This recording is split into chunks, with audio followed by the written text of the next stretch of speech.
Bill Belichick is with us now, 6-time Super Bowl champion, the head coach, 2 more as a coordinator, head coach at North Carolina. He's going to be part of the ACC Network's Field Pass tonight. Glad to have you with us. And congratulations on being a finalist for the Pro Football Hall of Fame. That's an amazing thing. That's great. I appreciate it. Well, we're keeping our fingers crossed on that, but it's awesome to be here with you guys and this an all-star cast. I don't want to drag you down. No, not at all, because what we have here, Bill, is something that's right in your wheelhouse. Fastball, middle in, turnaround and rebuilds. One program has done it with no history or tradition. The other one has done it with a ton of it. What goes into making a team a winner that hasn't had success? Well, for us, it's really building a good foundation. It starts with recruiting our kids and getting them into our program, supplementing that with some transfers. Just been bringing it all together piece by piece. We want to build from the ground up and build a good, strong foundation. Coach, let me tell you about the foundation you're building. Okay, we were down there for the first game. It was an honor to be down there.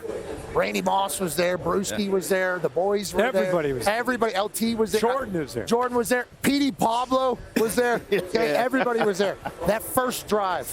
Oh, my God. First a 3 and out. Then a drive. Sorry, yeah. Yeah. Drive down the field. Yeah. I'm jacked up. Okay, I am so jacked up for you. I'm so jacked up for Lombardi. I'm actually telling everybody, holy hell, Bill Belichick's going to be hosting a college football playoff game here this year. I got caught up in a moment. Certainly. He said that. I was so excited. I was telling everybody. I was telling Des, this guy's the greatest coach of all time. He said that. I was right there. This guy's the greatest coach of all time. So then, obviously, everything goes the way it goes. Water finds its level, especially for a first year there. So what did you learn from that moment, maybe, on what it could be, and then how the rest of the season goes? Like, how was the roller coaster for you for your first year as a college football head coach? Because I heard you're going to not be the coach like 1,000 times. You're still the coach, right? Still the coach. Okay, still the coach. All right, got it. But what was the year like for you? What was the roller coaster of the first college year like? It was great working with a lot of young players. I saw a lot of improvement, both off the field in their training, conditioning, strength, explosion, all that, and then on the field in terms of technique, communication, and so forth. So, we didn't really have a recruiting class last year, and a lot of new players, 70 new players start the season. This year, we're going to be in much better shape in terms of having some continuity and building forward through spring ball. I'm excited about that. You enjoyed coaching younger fellas as opposed to the pros? Like, was that something you were excited? I like all of them. It's great. It's great to see young guys improve, like rookies in the NFL. But it's great to work with the great players, like the Tom Brady's and the Rodney Harrisons and guys like that, too. So it's all good. All different challenges. I want to show you a clip here of I think, one of the parts that I think we all agree. What makes Indiana great, Coach, is the team that they have. In this world of individuality and Instagram, and look at when a guy scores, all 11 guys meet in the end zone. There's a togetherness. And I don't know if there was a John Wooden moment that teaching how to cut down the nets in a championship. I don't know. Even on the kickoffs, look at this. The kickoff, look at the kicker. He waits for all 10 guys to come over. They're just little things that show a togetherness. Can you just talk about what you think when you have that on a team, how it empowers a team?